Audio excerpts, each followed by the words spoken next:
개인의 생을 알아보면서 제일 궁금한 건 결국 이거죠. 한 달에 얼마를 갚아야 하나요?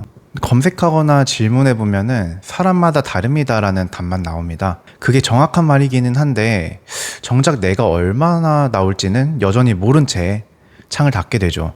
개인의 생 사건을 직접 다루는 변호사로서 말씀드리겠습니다. 오늘은 금액을 딱 정해서 말씀드리는 게 아니라 변제금이 어떻게 정해지는지 그 원리를 알려드리겠습니다. 영상 끝나고 종이에 직접 계산해 보실 수 있도록 말이죠. 안녕하세요. 법률사무소 안도의 안호진 변호사입니다. 결론부터 말씀드립니다. 변제금은 두 개의 숫자를 비교해서 높은 쪽으로 정해집니다. 하나는 소득이 정한 금액입니다. 매달 버는 돈에서 생계비를 뺀 나머지 금액을 말하고요. 또 하나는 재산이 정한 금액입니다. 지난 영상에서 다뤘던 청산가치라는 것입니다. 내 재산을 지금 다 팔면 나오는 돈만큼은 갚아야 한다는 기준인데요. 이 두 가지를 비교해서 더 높은 쪽이 내 변제 수준을 결정합니다.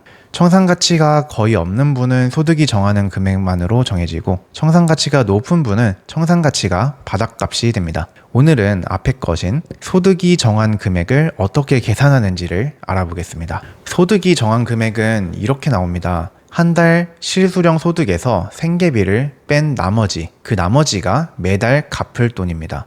여기서 생계비는 최저생계비와 추가생계비로 구분됩니다. 우선 최저생계비란 사람이 최소한의 생활을 하는데 필요하다고 정해둔 금액입니다. 기준 중위소득의 60%로 정해져 있는데요. 매해 달라집니다. 개인회생을 하더라도 기본적인 의식주는 해결해야 되니까 그 부분까지 빼앗아 갚게 하지는 않겠다는 뜻이죠. 그리고 이 금액은 부양가족 수에 따라 다릅니다. 부양가족이 많으면 최저생계비가 올라가고 그만큼 변제금은 내려갑니다.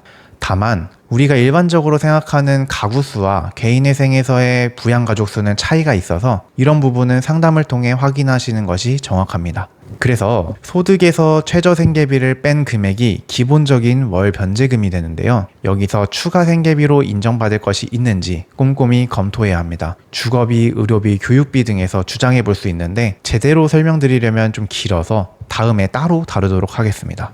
결국 여러분이 실제 수령하는 월소득에서 최저생계비와 추가생계비를 뺀 나머지, 이걸 가용소득이라고 부릅니다. 빚 갚는데 쓸 수 있는 돈이라는 뜻이고 이 가용소득이 여러분의 월 변제금입니다. 내용이 복잡하니까 가상의 사례로 설명드리겠습니다. 혼자 사시는 분이 매달 250만 원을 번다고 가정해보죠.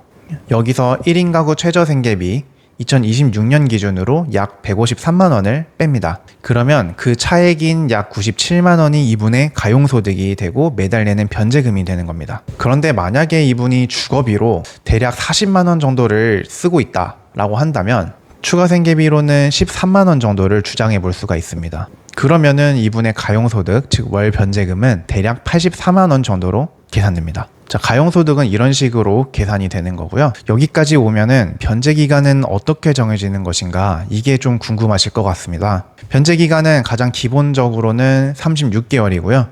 특정 조건에 따라서 24개월까지 줄이거나 60개월까지 늘릴 수가 있습니다. 그래서 월 변제금 곱하기 변제기간, 즉 총 변제금이 아까 말씀드린 청산가치보다 낮으면 청산가치보다 높아지도록 변제기간을 늘리게 됩니다.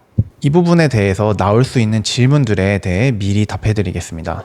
중간에 소득이 늘면 더 내야 하나요? 반드시 그런 건 아니지만 소득이 크게 바뀌면 변제 계획을 변경해야 할 수도 있습니다. 반대로 소득이 줄었을 때도 마찬가지고요. 이런 사정이 바뀌면은 그에 맞춰서 변제 계획 수정을 신청할 수가 있습니다. 다만 개시 결정 이후에 바꾸는 것은 법원 허가가 필요해서 진행 중이시라면 맡기는 곳에다가 구체적으로 문의하실 필요가 있습니다. 저는 소득이 불규칙한데 어떻게 계산하나요? 프리랜서나 자영업, 영업직 같은 분들은 매달 소득이 차이가 나죠. 이런 분들은 일정 기간 평균을 내서 보고 있습니다. 만약에 1년 이상 근무하셨다면은 보통 1년 평균을 가장 기초적으로 계산합니다. 최저생계비 말고 더 빼주는 건 없나요? 앞서 말씀드린 추가생계비가 그것입니다. 그런데 이건 자동으로 반영되는 게 아니라 근거를 갖춰서 주장하고 소명해야 인정됩니다. 그렇다 보니 어디에 맡기시든 제 경우에 추가생계비로 주장할 게 있는지 봐주세요 라고 꼭 물어보셔야 합니다. 이런 질문을 안 하면은 검토를 해주지 않는 것도 있을 수 있습니다. 자, 오늘 알려드린 거는 뼈대입니다. 실제로는 소득을 얼마로 인정하느냐, 재산을 어떻게 평가하느냐 다 달라지게 됩니다. 그래서 오늘 계산해 보신 금액이 그대로 확정되는 것은 아니고요. 다만 이런 원리를 아시고 상담을 받게 되면은 안내받은 예상 변제금이 실제로 나올 수 있는 금액인가에 대해서 여러분이 검증을 해볼 수 있겠습니다. 자, 오늘 이거 하나 해보세요. 부양가족수 확인해서 최저생계비를 찾아보고 본인의 월소득에서 빼보시는 겁니다. 그럼 이 숫자가 대략적으로 내가 내게 될 변제금이라고 생각하실 수 있습니다. 계산해보시고 애매한 부분이 있으면은 아래에서 상담 신청해주세요. 다시 안도할 수 있는 길 법률사무소 안도의 안호진 변호사였습니다.